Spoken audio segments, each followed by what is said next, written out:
حضرت آدم سے لے کر جناب عیسیٰ تک آپ سارے انبیاء کو پڑھ لیں، وہ سارے یہی کہتے رہے کہ اللہ کے رسول آنے والے ہیں، اللہ کے رسول آنے والے ہیں، وہ آنے والے ہیں۔ بس فرق اتنا ہے، وہ کہا کرتے تھے آنے والے ہیں اور ہم کہہ رہے ہیں کہ آ گئے ہیں۔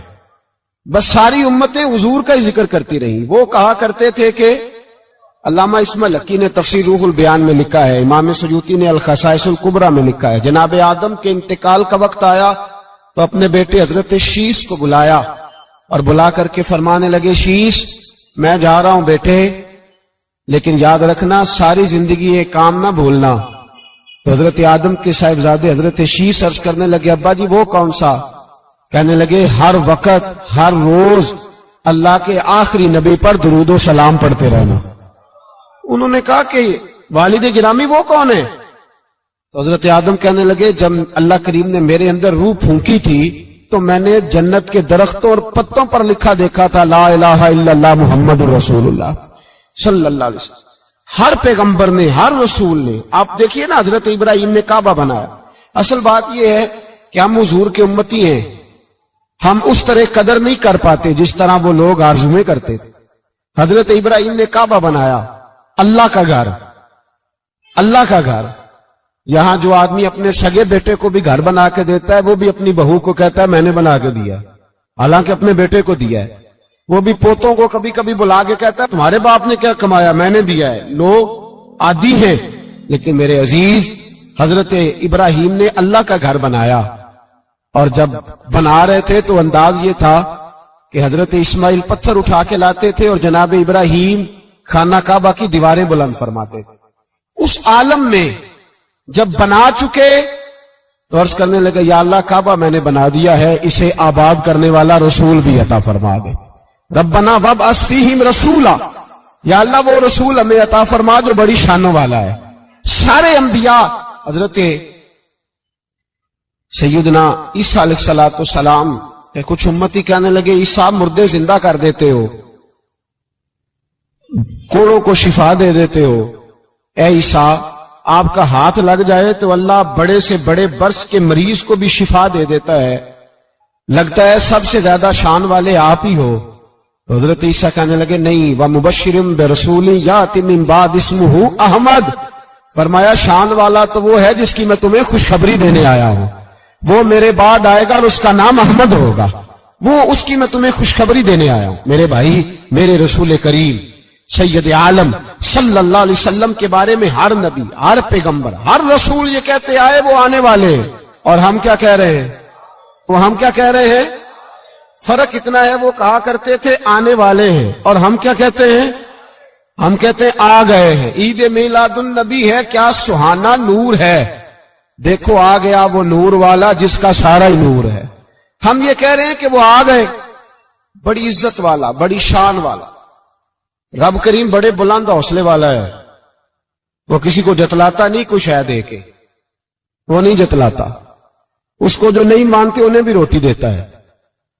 جس نے ساری عمر نماز نہیں پڑھی اللہ نے اسے بھی بچے عطا فرمائے، اس نے ساری زندگی نافرمانی کی رب نے اسے بھی نعمتیں دی، کسی نعمت پر احسان نہیں جتلایا، لیکن فرمایا میرے نبی کے غلاموں ذرا ہوش سے رہنا، ذرا ہوش سے۔ ساری زندگی برادریوں پر ہی فخر کرتے رہے ہو، ساری زندگی بینک بیلنس اور جائیداد اور مال پر ہی تم نے فخر کیا ہے، فرمایا ایک فخر والی چیز میں تمہیں دے رہا ہوں، اور میں تمہیں بتا رہا ہوں لقد من اللہ علی المؤمنین اذ بعث فیہم رسولا۔ اور یار اس پہ کبھی غور تو کرو، اس پہ کبھی غور تو کرو، احسان جتلانا کوئی چھوٹی سی بات ہے؟ اور پھر مالک جس کے حوصلے پر کوئی کلام ہی نہیں کر سکتا، وہ مالک احسان جتلا کے تجھے کہتا ہے او مسلمان تو چھوٹا سمجھتا ہے، تو شاید ہلکا جانتا ہے، ہوش کر اور اپنے اندر کے مصطفیٰ کریم کے اس غلام کو بیدار کر۔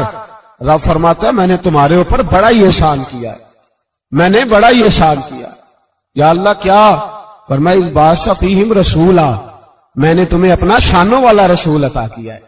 دیدہ دل کا دریچہ باز کرنا چاہیے، اور یا رسول اللہ جن کا تو آقا ہے ان کو ناز کرنا چاہیے۔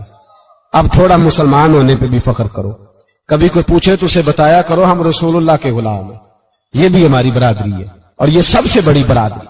اس برادری کے اندر بھی لوگوں کو لائیں. آپ کو پتہ ہے میلاد انقلاب کا نام ہے. میلاد جب تک نہیں ہوا تھا تو بیٹیاں زندہ دفن ہوتی تھی. آپ علماء سے یہ سن تو لیتے ہیں پر ذرا اس معاشرے کی بے حسی تو دیکھو. بیٹی جان ہوتی ہے باپ کی, بیٹی رونق ہوتی ہے گھر کی. ایک آدمی کے 11 بیٹے ہیں تو مجھے ایک دفعہ کہنے لگا دعا کریں اللہ مجھے بیٹی بھی دے. تو میں نے کہا 11 بیٹے ہیں, کہنے میری تو منجی نو رونا بھی کسے نہیں, بیٹے تو نہیں یہ کام کرتے. دعا کریں اللہ بیٹی دے, میری چارپائی کے پاس تو کوئی بیٹھے. او بھائی بیٹی جو اتنے وقار والی ہوئی تو آپ پڑھیے نا, حضرت داہیہ کلبی کہتے ہیں میں موجود تھا جب وہ شخص آیا تھا.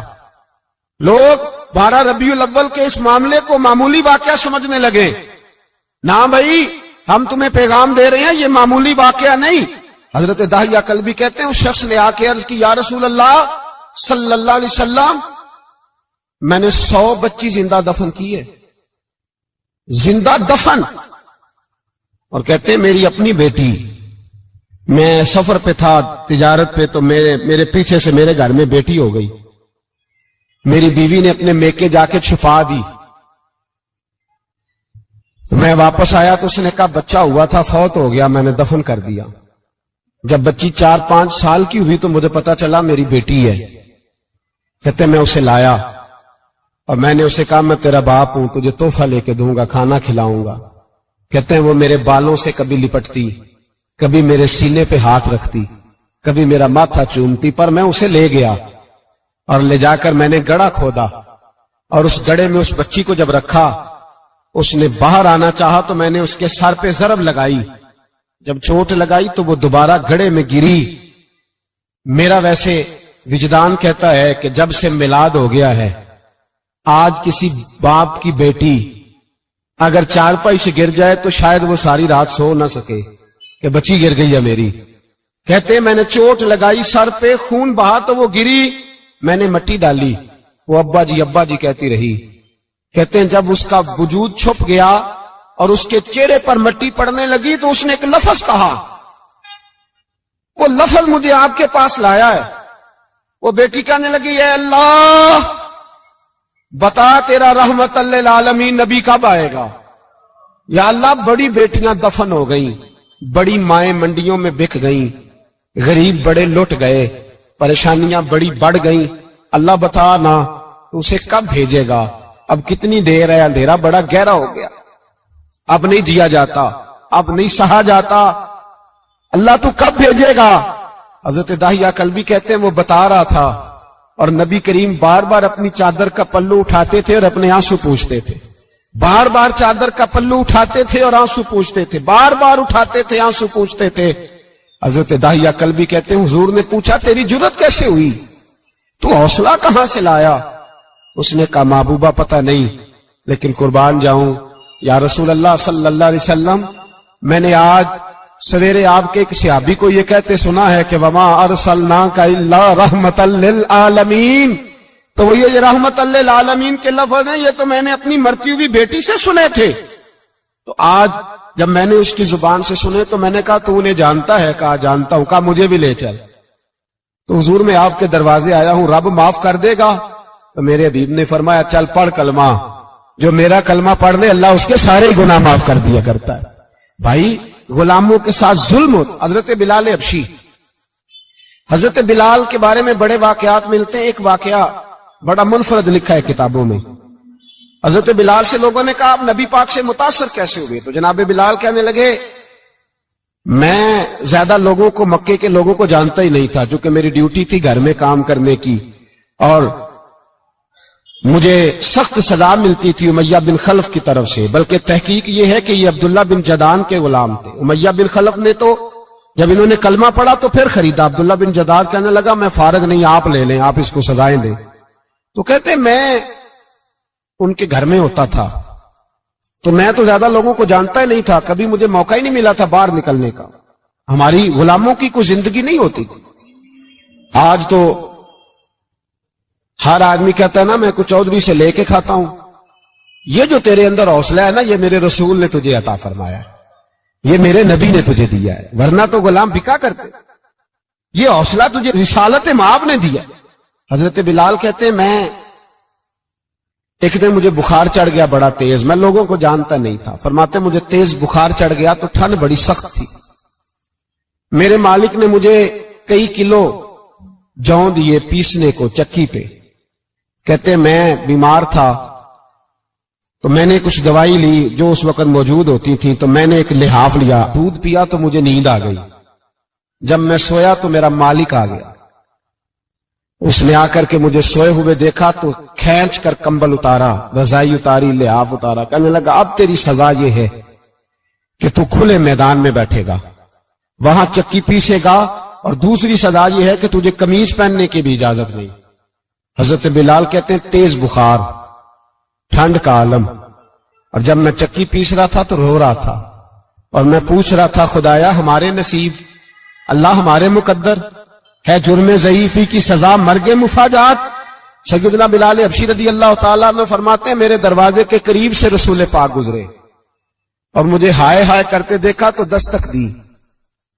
میں نے کہا کون ہے؟ دروازہ کھلے آ جاؤ. محبوب اندر آئے تو پوچھنے لگے کیوں رو رہے ہو؟ میں نے کہا جاؤ اپنا کام کرو. یہاں دکھ سارے پوچھتے ہیں، مداوع کوئی نہیں کرتا. یہاں تقریریں سارے کرتے ہیں، حقوق غریباں پر بات سارے کرتے ہیں، مداوع کوئی نہیں کرتا. جاؤ اپنا کام کرو. کہتے ہیں میں نے سخت جملے کہے معاذ اللہ. حضور چلے گئے اور جب حضور جا رہے تھے تو میں کہہ رہا تھا بس جا رہے ہو نا، میں نے پہلے ہی کہا تھا جاؤ. کہتے ہیں قربان جاؤں. تھوڑی دیر گزری تو اللہ کے رسول کے ہاتھ میں گرم دودھ کا پیالہ تھا، کھجوریں تھی. حضور تشریف لائے اور کریم رسول نے مجھے کھجوریں دی، دودھ پلایا اور کہا چل جا کمبل میں بیٹھ جا. تو میں نے کہا چکی کون پیسے گا؟ وہ تو بڑا مارے گا. کہتے ہیں لوگو اس نبی کا میلاد اور معراج بھول نہ جانا، اس رسول پاک کی محبتوں میں کمی نہ آنے دینا، اس محبوب کا نعرہ ساری دنیا میں لگا دینا. فرماتے ہیں میرے حبیب کے میں قربان جاؤں. مصطفیٰ کریم نے فرمایا تو بیٹھ رضائی میں اور آج تیرے حصے کی چکی میں پیسوں گا. کہتے ہیں ساری رات حضور چکی پیستے رہے، ساری رات. سویرے میں اٹھا اور میرے حبیب پاک نے مجھے وہ سارا کچھ دیا اور خود چلے گئے. اگلی رات پھر آئی تو حضور پھر آ گئے، مجھے پھر رضائی میں لٹایا، دودھ پلایا اور ساری رات چکی پیسی. کہتے ہیں بس تیسرے دن حضور چکی پیس کے جانے لگے تو میں نے قدم تھام لیے. میں نے کہا بیبا دنیا ساری جھوٹ بولتی ہے، زمانہ سارا غلط کہتا ہے، جو غلاموں کے حصے کا کام کرے وہ اللہ کا سچا رسول ہوا کرتا ہے.